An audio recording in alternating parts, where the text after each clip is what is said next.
Question 1.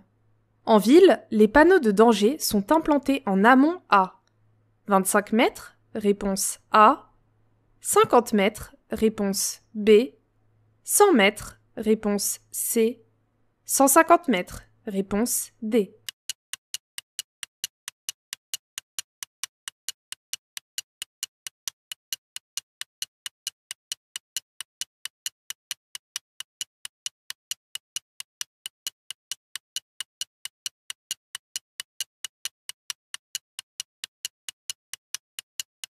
Retenez qu'en ville, les panneaux de danger sont implantés à 50 mètres en amont du danger. Hors agglomération, les panneaux de danger sont implantés à 150 mètres. Bonne réponse B. Question 2. Dans un tunnel, la distance de sécurité à laisser entre deux véhicules doit être d'au moins une diode bleue, réponse A, 2 diodes bleues, réponse B, 3 diodes bleues, réponse C, 4 diodes bleues, réponse D.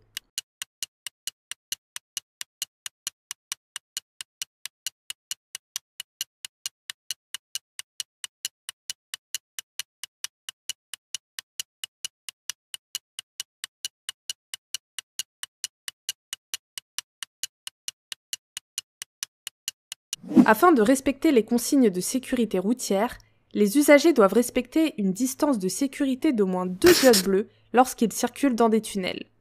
Bonne réponse B. Question 3. Hors agglomération, la balise de présignalisation d'un passage à niveau comportant 3 bandes rouges est située à 25 mètres, réponse A, 50 mètres, réponse B, 100 mètres, réponse C, 150 mètres, réponse D.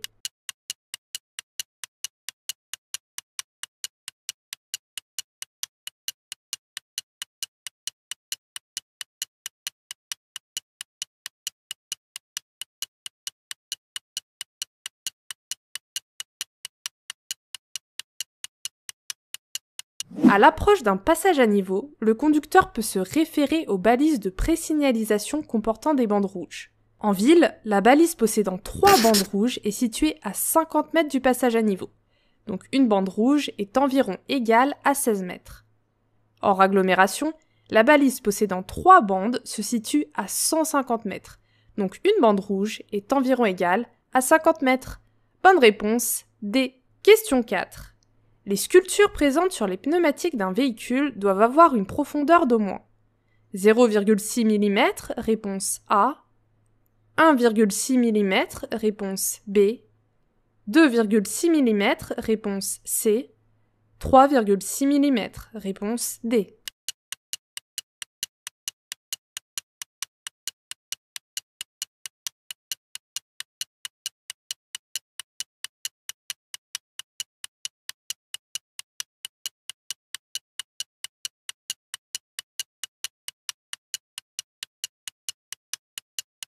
Le code de la route impose que la profondeur des sculptures sur la bande de roulement des pneus ne soit pas inférieure à 1,6 mm.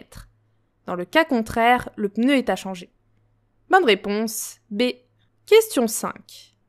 Lors du transport d'un chargement qui dépasse à l'arrière du véhicule, le dépassement ne doit pas excéder une longueur de plus de 1 mètre, réponse A, 2 mètres, réponse B, 3 mètres, réponse C, 4 mètres, réponse D.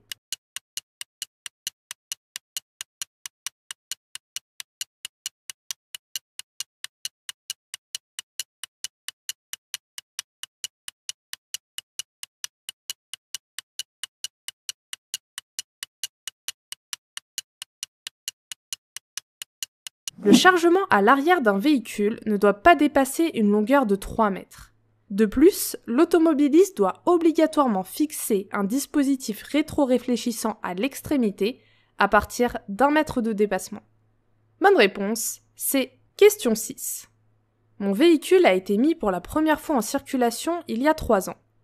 Le premier contrôle technique à réaliser doit être effectué avant son 4e anniversaire, réponse A, 5e anniversaire, réponse B, 6e anniversaire, réponse C.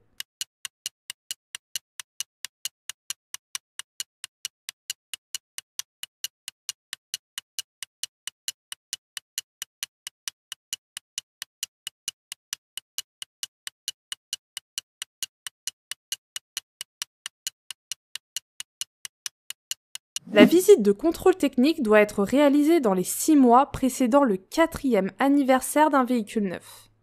Bonne réponse A. Question 7. Le contrôle technique d'un véhicule qui a plus de 4 ans doit être effectué tous les ans, réponse A, 2 ans, réponse B, 3 ans, réponse C, 4 ans, réponse D.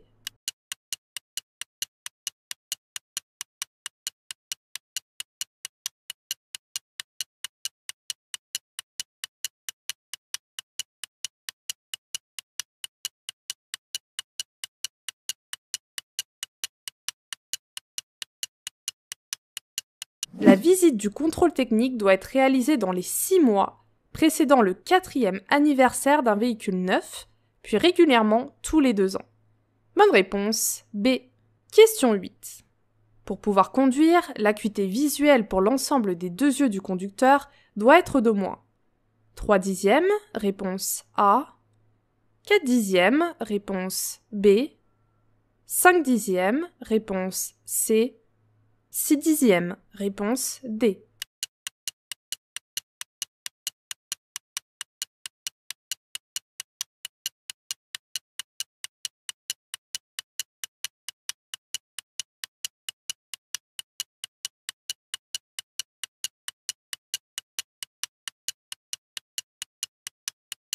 L'acuité visuelle représente la capacité du conducteur à voir nettement en vision de loin.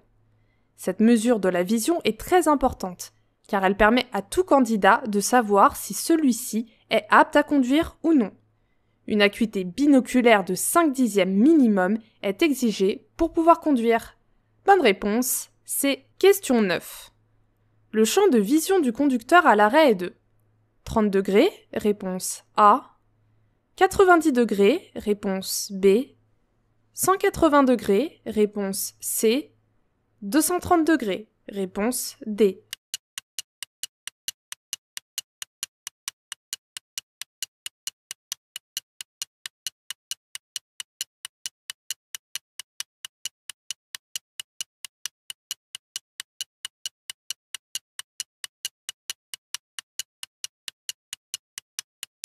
À l'arrêt, le champ visuel des 2 yeux est de 180 degrés. Cependant, il est important de noter que des événements peuvent réduire le champ de vision et, par conséquent, limiter les informations que peut voir un conducteur au volant. Bonne réponse, c'est question 10.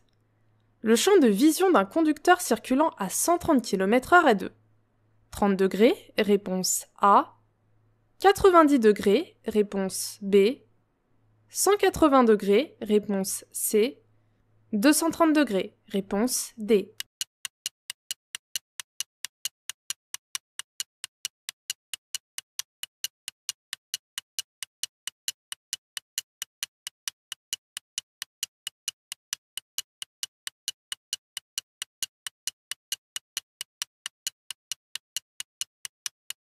Le champ de vision du conducteur est de seulement 30 degrés sur l'autoroute lorsque le véhicule circule à 130 km/h. C'est pourquoi il est indispensable de respecter les limitations de vitesse indiquées pour ne pas manquer certaines informations importantes à cause de l'effet tunnel.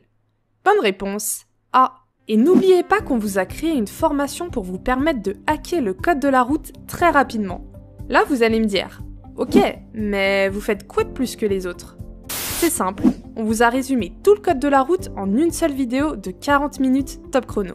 Et on vous a rassemblé à un seul et même endroit toutes les formules et chiffres à absolument connaître pour l'examen. Et ce n'est pas tout. Allez voir dans la description pour découvrir nos hacks qui vous permettront d'obtenir le code de la route plus facilement. Si la vidéo vous a plu, n'hésitez pas à vous abonner à la chaîne pour que j'en fasse d'autres. En attendant, je vous souhaite bon courage pour votre code de la route et je vous dis à bientôt. Ciao!